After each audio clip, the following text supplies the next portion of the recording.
so they can help themselves. And so did you learn from, you read a book about Unisingam, did you learn from anybody as well? Not really, no, it was mainly from reading books, and then more books came out, and so it was just experience and working with people and seeing results and just following up from there. And having your knowledge of the medical profession, obviously you were dealing with a lot of people, so you were in a position to help. Oh yes. Yeah. And so what is your view about, like, when reflexology got introduced from the organisational point of view, how did you fit into that?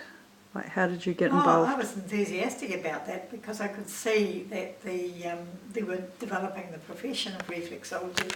By this time I was an osteopath and probably practising osteopathy and cranial osteopathy, but I was still interested in reflexology and what was happening. And then of course they did the NZQA unit standards, which I was involved in, and very supportive of the association and encouraging people to study reflexology. And then of course the Naturopathic College of New Zealand put together a course in reflexology, which was quite popular too. So did you have some involvement with Shelley Monrad with the developing of the educational standards? Yes, I know Shelley quite well. So you worked with her to create the standards, is that correct? Yes, we worked together.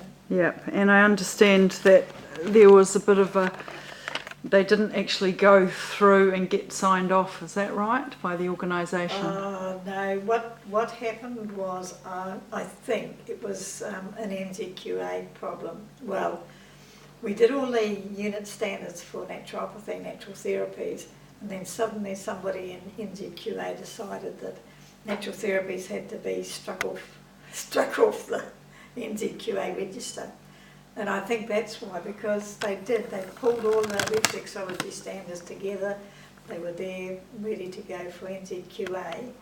But it was probably about that time I started leaving the college, because I could see they were just, they gave us 2 or 3 years to terminate all our courses, which was a real shame, because a lot of money had been spent developing these courses, getting people together and associations together and getting people, one thing about reflexology, there was only the one main association, so there wasn't a lot of squabbles between any association, and reflexology has always been a very, very nice therapy where there's been very little argument about, there's been discussions, but very little antagonism or arguments about standards. Everybody's keen to get standards set and so forth.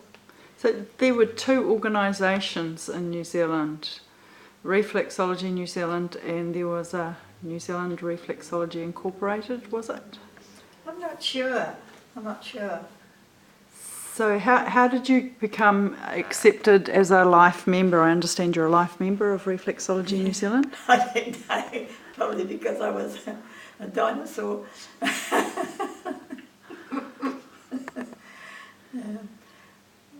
You must have been quite influential in the industry at the time. Yes, I think I was there helping wherever I could, and yes, because I'd had the experience and I was teaching and developed some courses, and I wanted the people within the courses, once they finished, to join the association, so that was quite important, that once people graduated they could join the association. And so did you have your own learning materials and foot charts, or did you refer them to the Unisingam Yes, way? We started off with the Unisingam because that's all there was, but then we would expose our students to as many as we could, so that they could take a look and work from whichever chart they found best. Okay, and the video that you were involved with, how did that come about? Oh, well, I had somebody who came into my clinic in Timaru who also was a film person. He made films for Channel 7, whatever that is. And he said, why don't we make a video of reflexology? So that's what we did. We just went to his place. We had a studio, and it was an interesting experience. We made this video. There's a little baby there. The baby be well grown up now. And yes, we did the baby video, baby massage, and then we did the reflexology at the same time. So you created a couple of videos. Yes. Yeah. And do you still have anything to do with the video today? No. It's just I don't think anyone sees it now.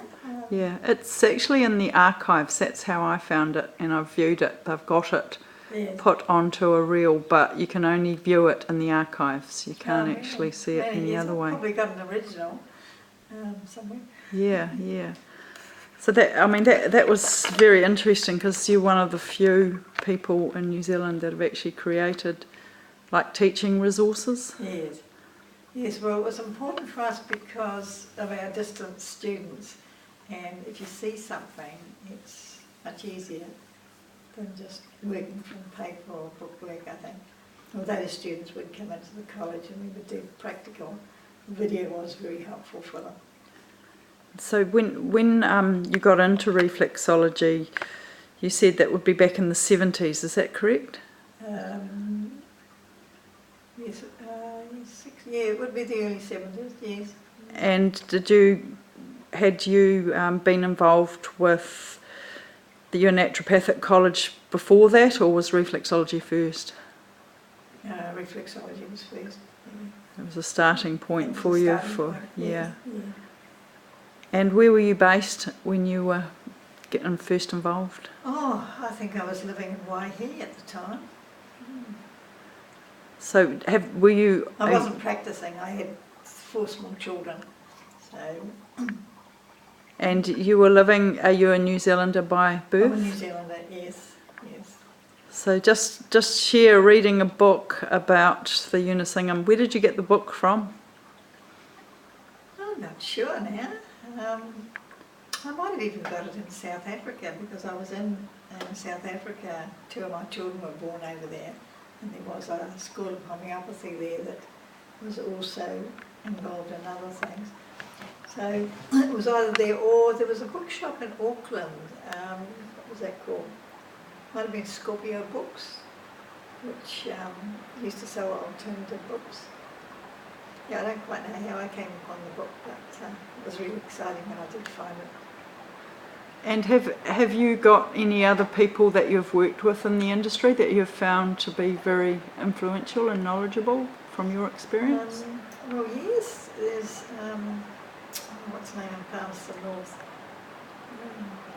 You probably know her. Jill Faulkner? Jill, yes, because I practice in Palmerston North as an osteopath, and Jill was practicing reflexology then and teaching. So she's, and I was helping with doing some exams for Jill on stage. So there was exams for training reflexology? Yes. And what did they involve? Usually a theory test and a practical.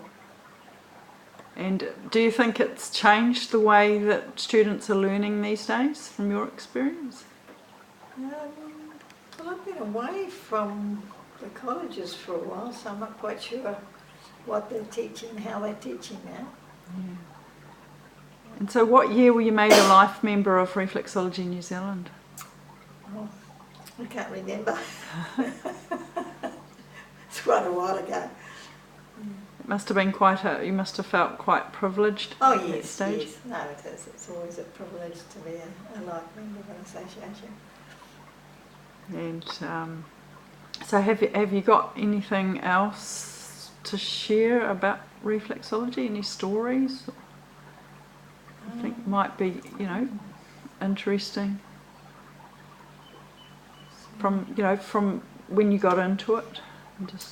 Yes, I think there's one lady that had a kidney stone, and it had been shown up on an X-ray, and she'd worked on her feet, and I'd shown her where to work on her feet, and she'd worked on her feet for several weeks, and she was booked in for an operation, and she asked if she could have another x-ray, because she really felt as if she'd improved so much that the stone may not be there. And they refused to do an x-ray because they didn't think for 1 minute that the stone could be removed just with reflexology. So she went ahead with the operation, and she said to the surgeon and the anaesthetist that she wanted the stone when they'd completed the operation. So she got back to the ward, she asked for a stone. No, everyone avoided it, and the surgeon didn't come to see her, and she never got her stone, so she just assumed that there was no stone. Yeah, they just refused to accept that there might not have been a stone there. Oh, that's interesting. Yeah. But headaches, people, I've just seen them disappear very quickly with reflexology. And it's so easy, somebody get a headache, sit down and just have a look at your foot. Just a couple of weeks ago I had the chance to work on somebody's big toe for a headache, and sure enough, it went quite quickly. Yeah, it's interesting, isn't it? Yes. Yeah. And did you ever have a need to or desire to create your own foot charts at all? I did at one stage, yes, I sort of created, but I came to the conclusion that it's probably better to just split the body into the zones, the 10 zones, and then just work along and look where the organs are within that zone. And that's one way that I like to teach, because then it makes it quite easy. Split, you don't have to sort of think, well, where's this organ, where's that organ. You can just think whereabouts in the body the pain is or problem is, and just work in that area, and you'll soon pick up where it is in the foot. And how do you see reflexology moving forward from where it has? Do you think it's grown a lot? Oh, it certainly has. It's far more acceptable than it used to be. And of course they've got a good, strong profession, some good people there, and that certainly has come ahead. And I think, just the general labour, there's a lot of people out there just working on their feet or their hands or their ears, and just doing it as part of relaxation or just part of their healthy gymnastic, if you like, for keeping themselves well. And have you ever met Dwight Byers? No. And have you ever been involved with anyone that has sort of had, that teaching? No, I haven't. But I would say that a lot of the people who have sort of learnt reflexology, learnt from the Byers, singing Dwight Byers. Because there are people in New Zealand that actually teach the singing way, don't they? They've been trained, and was that as a result of perhaps what you were doing, or is that just when? I don't know. I think probably just from the books. From the books. So has there ever been any politics involved with what you've been doing? People saying you shouldn't do this, or? No, not to my knowledge. A lot of politics in osteopathy, but not in reflexology, I don't think. Yeah. So you've just got on and worked in your way. Yes, I've worked, no problem. Yes. So is there anything else you want to add at all? No, I think I